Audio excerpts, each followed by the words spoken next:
இப்போ கேன்சர் சம்பந்தமான நோய் உள்ளவங்க நிறையா இருக்காங்க. எதுவும் முடியாத கண்டிஷனில் உங்கள் ஆஸ்பத்திரியினோட தகவல் கிடைச்சி திரும்ப திரும்ப கஷ்டம், எங்களுக்கு இங்கே வர்றது சரியான சிரமம்.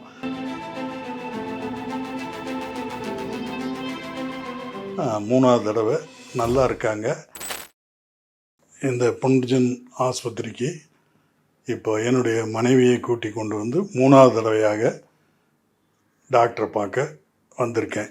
ஏற்கனவே 2 தடவை வந்து அவங்க இந்த ஆஸ்பத்திரியில் கொடுக்கக்கூடிய ட்ரீட்மெண்ட்னால் எனது மனைவிக்கு ஒரு முழு திருப்தியாகவும் முன்னே இருந்ததை விட இப்போ நல்ல திடகாத்திரமாகவும் ஒரு நல்ல எங்களுக்கும் ஒரு நல்ல ஒரு தெம்பாகவும்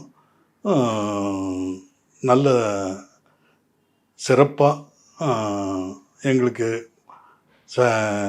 வழிகாட்டியாக இருந்து இந்த ஆஸ்பத்திரியிலேருந்து கொடுக்கக்கூடிய அந்த மாத்திரை மற்றபடி என்னென்ன சாப்பிடணும் என்ன ஏதுங்கிறதெல்லாம் ரொம்ப தெளிவாக எங்களுக்கு நல்ல விதமாக சந்தேகம் ஏதாவது இருந்தாலும் திரும்ப திரும்ப கேட்டாலும் அவங்க சங்கடப்படாமல் எல்லாம் நல்ல முறையில் எங்களுக்கு சிறப்பாக எங்களுக்கு செய்கிறதுனால இப்போ என்னுடைய மனைவி மூணாவது தடவை நல்லா இருக்காங்க. அவங்க கூட இங்கே வர வேண்டாங்க, நாங்கள் வந்து திருப்பூர் மாவட்டம் கோயம்புத்தூருக்கு பக்கம் பல்லடத்துலேருந்து இங்கே வர்றோம்.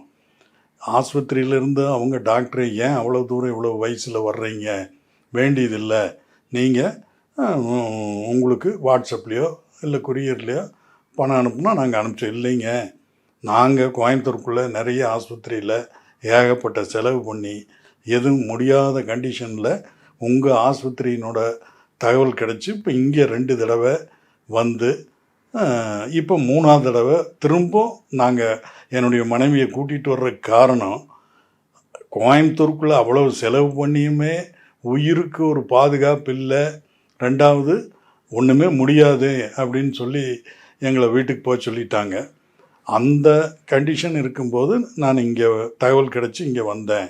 இங்கே வந்ததுக்கப்புறம் இப்போ என்னுடைய மனைவி கிட்டத்தட்ட இதோட ஒரு 45 நாள் முடிஞ்சு எக்ஸ்ட்ராவும் ஒரு 10-20 நாள் ஆகி கிட்டத்தட்ட ஒரு 3-4 மாதமாக இவங்க கொடுக்குற 2 தடவை ட்ரீட்மெண்ட்டில் ரொம்ப தெளிவாக நல்ல உடம்பும் ஆரோக்கியமாகவும் உயிர் பயம் இல்லாமல் நல்ல விதமாக இருக்கிறதுனால திரும்ப திரும்ப கஷ்டம், எங்களுக்கு இங்கே வர்றது சரியான சிரமம் இருந்தாலும் நேரடியாக வந்து டாக்டர்கிட்ட என்னுடைய மனைவியும் நேரில் காமிச்சு இவங்களுக்கு மறுபடியும் என்ன தொந்தரவு இருக்குதுன்னு அவர்கிட்ட நேரில் பேசணுங்கிறது ஒரே காரணத்துக்காக கஷ்டம் எவ்வளோ இருந்தாலும் சரின்ட்டு வந்து இப்போ 3வது தடவை வந்து மாத்திரையும் வாங்கிட்டு அவர் எல்லாம் சொன்னார். இப்போ அவருமே இவ்வளவு சிரமப்பட்டு வெயிலில் வராதிங்க, நீங்கள் அங்கேருந்து எங்கிட்ட வீடியோ காலில் பேசுங்க, எல்லாம் உங்களுக்கு அதனால் சரிங்க, இனி நான் வந்து எங்களுக்கு இப்போ முழு திருப்தி ஆயிடுச்சு, அதனால் நாங்கள் இனி நேரடியாக அவங்கள கூட்டிகிட்டு வர்றது எங்களுக்கும் சிரமம், அங்கேருந்தே நாங்கள் வீடியோ காலில் தொடர்பு கொண்டு நாங்கள் ட்ரீட்மெண்ட் பண்ணிக்கிறோம். அங்கே இங்கத்தை காட்டில் அங்கே வந்து இந்த இப்போ கேன்சர் சம்பந்தமான நோய் உள்ளவங்க நிறையா இருக்காங்க. அவங்கெல்லாம் வந்து பெரிய பெரிய ஆஸ்பத்திரியில் லட்சக்கணக்கில் செலவு பண்ணி கடைசியில் 10 பேர்த்தில் ஏதோ 2 பேர் 3 பேர் ஆயுள் பலம் இருக்கிறவங்க தான் இருக்கிறாங்க.